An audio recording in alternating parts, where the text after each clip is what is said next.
రాకాలోకంకి స్వాగతం. ఈ కంటెంట్ మీకు నచ్చినట్టయితే లైక్ చేయండి, మీ బంధుమిత్రులకి షేర్ చేయండి. ఇప్పటి వరకు సబ్స్క్రైబ్ చేసుకోకపోతే సబ్స్క్రైబ్ బటన్ని నొక్కండి, అదేవిధంగా బెల్ ఐకాన్ని కూడా తప్పనిసరిగా నొక్కండి. జై హింద్ మిత్రులారా. బీహార్లో త్వరలో అసెంబ్లీ ఎన్నికలు జరగబోతున్నాయి. నవంబర్ నాటికి ఎన్నికలు జరుగుతాయి. ఈ నేపథ్యంలో బీహార్ ప్రజల మూడ్ ఎలా ఉంది, దీనిపైన సర్వే సంస్థలు ఇప్పటికే దృష్టి కేంద్రీకరించాయి.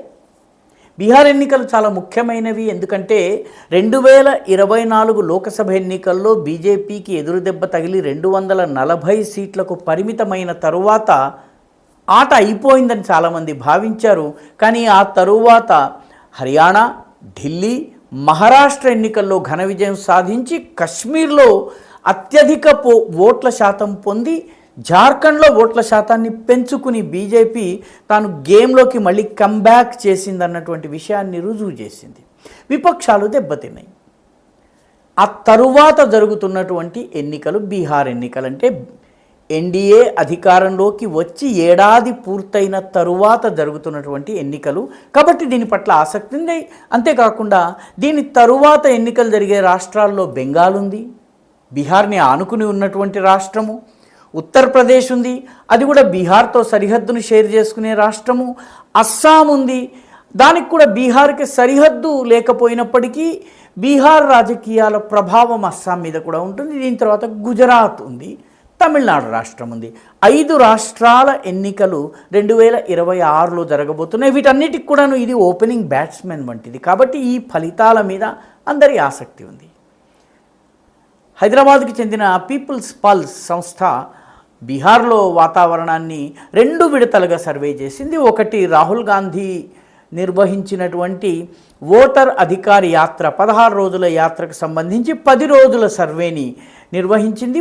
ప్రజల మూడ్ని సేకరించే ప్రయత్నం చేసింది. ఆ తర్వాత సెప్టెంబర్లో ఈ వారంలో ప్రజలు ఏమనుకుంటున్నారు, ఎటు మొగ్గు చూపుతున్నారు తెలుసుకునేటటువంటి ప్రయత్నం చేసింది. ఆ ఫలితాన్ని అది బహిర్గతం కూడా చేసింది. రెండవ సంస్థ ఢిల్లీకి చెందినటువంటి ఓట్ వైబ్. ఈ సంస్థకి అమితాబ్ తివారీ ప్రధానమైనటువంటి సెఫాలజిస్ట్గా ఉన్నారు. ఈ ఓట్ వైబ్ కూడా 2 దఫాలుగా సర్వే చేసింది. ఒకటి జూలై నెలలో ప్రజల మూడ్ని సర్వే చేసింది, ప్రస్తుతం ప్రజల మూడ్ని సర్వే చేసింది.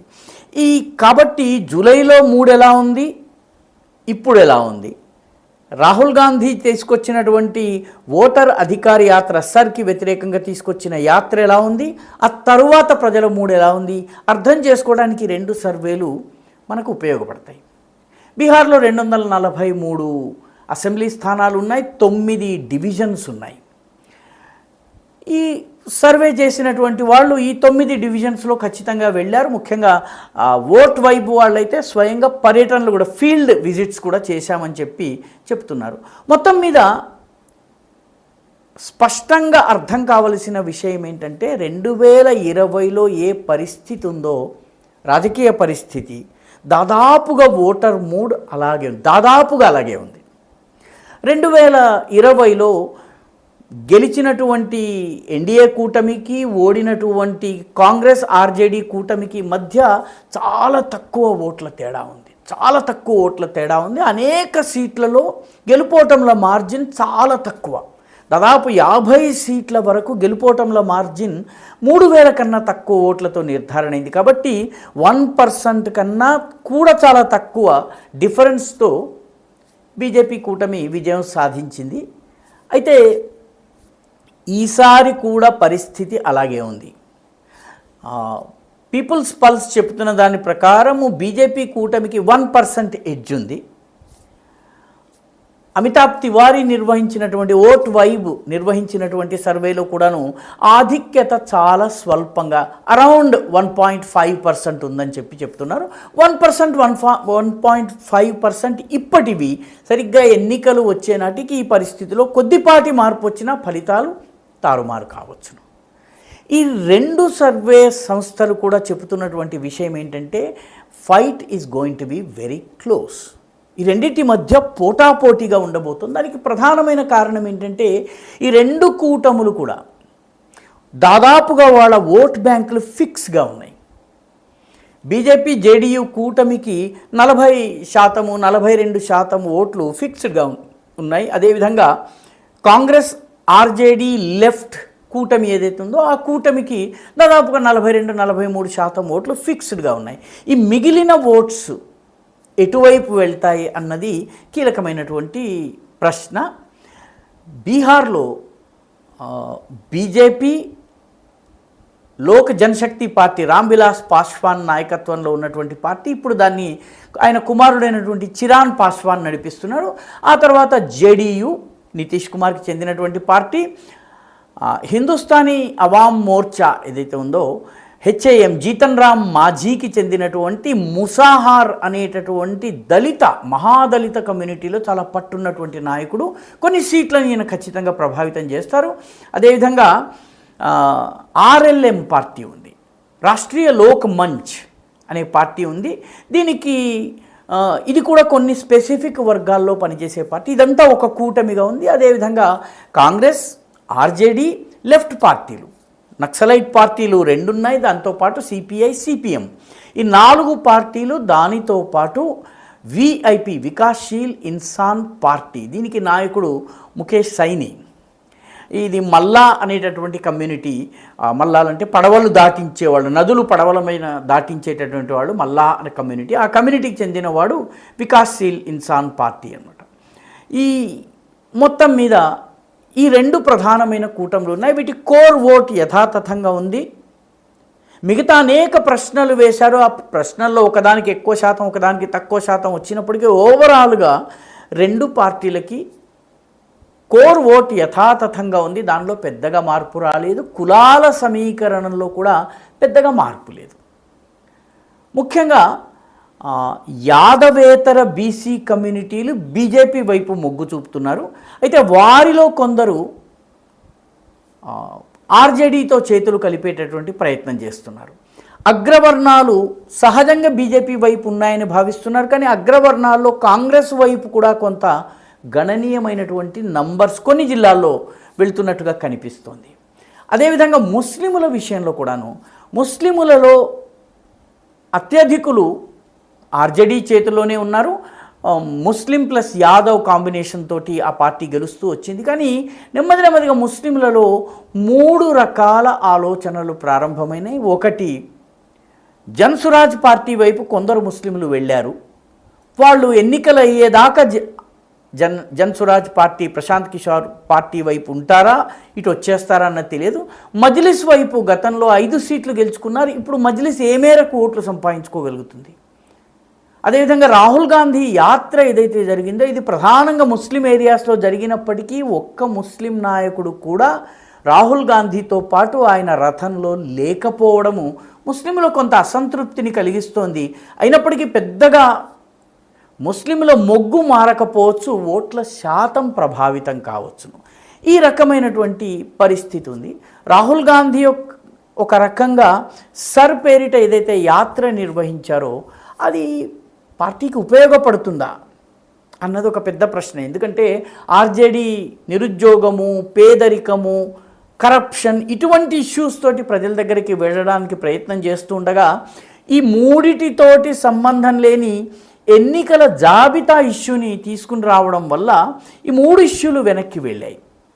ఇది ఆర్జేడీకి కొద్దిగా దెబ్బ తగులుతుంది. రెండవది, ఈ సర్కి సంబంధించినటువంటి ఇష్యూ ఏదైతే ఓటర్ల జాబితా ఇష్యూ ఏదైతే ఉందో ఇది ఓటింగ్ తేదీ వరకు కొనసాగుతుందా అన్నది చాలా ముఖ్యమైనటువంటి ప్రశ్న. అప్పటిదాకా ఇది మొమెంటం ఉండకపోవచ్చు. ఎందుకంటే ఒకసారి జాబితా నుంచి తొలగించబడ్డటువంటి పేర్లు ఏవైతే ఉన్నాయో వాటికి ఓటింగ్ ఎలాగో రాదు, ఓటు హక్కు ఎలాగో రాదు. కాబట్టి వాటిని వదిలేసి పని చేయవలసి ఉంటుంది అన్ని పార్టీలకు కూడా. కాబట్టి ఎన్నికల దాకా సస్టైన్ కానటువంటి ఇష్యూని తీసుకోవడము ఏ మేరకు సబబు అన్నది ఒక ప్రశ్న. పరిస్థితిలో వచ్చినటువంటి రెండవ ప్రధానమైన మార్పు ఏంటంటే జూలైతో పోలిస్తే నితీష్ కుమార్ కొన్ని సంక్షేమ పథకాల్ని అనౌన్స్ చేశారు.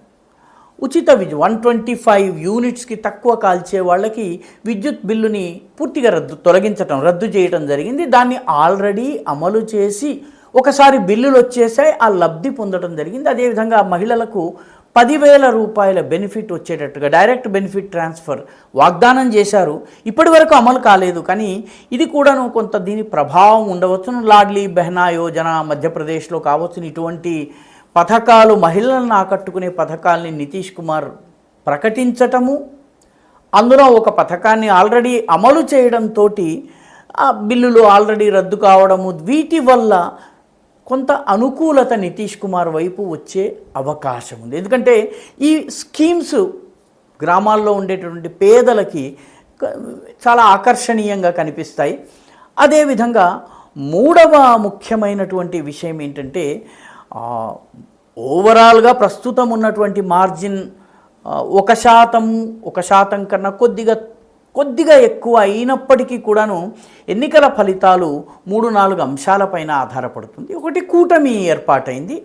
గత 2020 ఎన్నికల్లో ఎల్జేపీ రామ్విలాస్ పాస్వాన్ ప్రారంభించి చిరాన్ పాస్వాన్ నడిపిస్తున్నటువంటి పార్టీ జేడీయూకి పోటీగా అన్ని చోట్ల అభ్యర్థుల్ని పెట్టింది. జేడీయూ ఓటమికి కారణమైంది, తక్కువ సీట్లు రావడానికి అది కారణం. ఈసారి కూటమి ఏర్పాటు కాబోతోంది కాబట్టి గతంలో జరిగిన నష్టం ఉండకపోవచ్చును. కాబట్టి ఎన్నికల నాటికి సీట్ షేరింగ్ ఏ రకంగా జరుగుతుంది, అదేవిధంగా క్యాండిడేట్ సెలక్షన్ ఏ రకంగా ఉంటుంది, అదేవిధంగా కెమిస్ట్రీ పార్టీల మధ్య, ఈ కూటమి పార్టీల మధ్య కెమిస్ట్రీ ఎలా ఉంటుందన్నది చాలా ముఖ్యమైనటువంటి విషయం. ఉదాహరణకి సీతామఢి ఇటువంటి ప్రాంతాల్లో ఉన్నటువంటి యాదవులు నెమ్మదిగా ముస్లింలతో వాళ్ళకి ఘర్షణ జరుగుతోంది. ఆర్జేడీ కానీ కాంగ్రెస్ కానీ అక్కడ ముస్లిం అభ్యర్థిని ఇచ్చినట్టయితే ఈ యాదవుల ఓటు బీజేపీ వైపు వెళ్ళినా కూడా ఆశ్చర్యపోనక్కర్లేదు. కాబట్టి ఈ రకంగా స్థానికంగా ఉన్నటువంటి అనేక డైనమిక్స్ పనిచేయవచ్చును. అభ్యర్థి ఏ కులానికి చెందినవాడు అన్న దాని మీద కుల సమీకరణంలో మార్పులు చేర్పులు రావచ్చును. కాబట్టి ముస్లింలకు ఎన్ని సీట్లు ఇస్తారు, ముస్లింలకు సీట్లు ఇచ్చిన తరువాత ముస్లిమేతర ఓటర్ల రియాక్షన్ ఎలా ఉంటుంది, ఇట్లాంటి అనేక అంశాలు ఉన్నాయి. వీటన్నిటికన్నా మించి జన్సురాజ్ పార్టీ, ప్రశాంత్ కిషోర్ ప్రారంభించిన పార్టీ, గ్రౌండ్లో దాని బజ్ చాలా ఎక్కువగా ఉంది. మొదటిసారి 2019 సమయంలో పవన్ కళ్యాణ్ యొక్క జనసేన బజ్ ఎలా ఉందో అలా ఉంది. అయితే దానికి గ్రౌండ్ లెవెల్లో కార్యకర్తలు లేరు, అభ్యర్థులు లేరు. రెండు పార్టీలలోని రిజెక్టెడ్ అభ్యర్థులు వచ్చి అభ్యర్థులయ్యే అవకాశం ఉంది. గత జూలైలో దానికి దాదాపు 10% ఓట్లుంటే సెప్టెంబర్కి అవి 6% తగ్గాయి అని చెప్పి ఓట్ వైబ్ చెప్తోంది.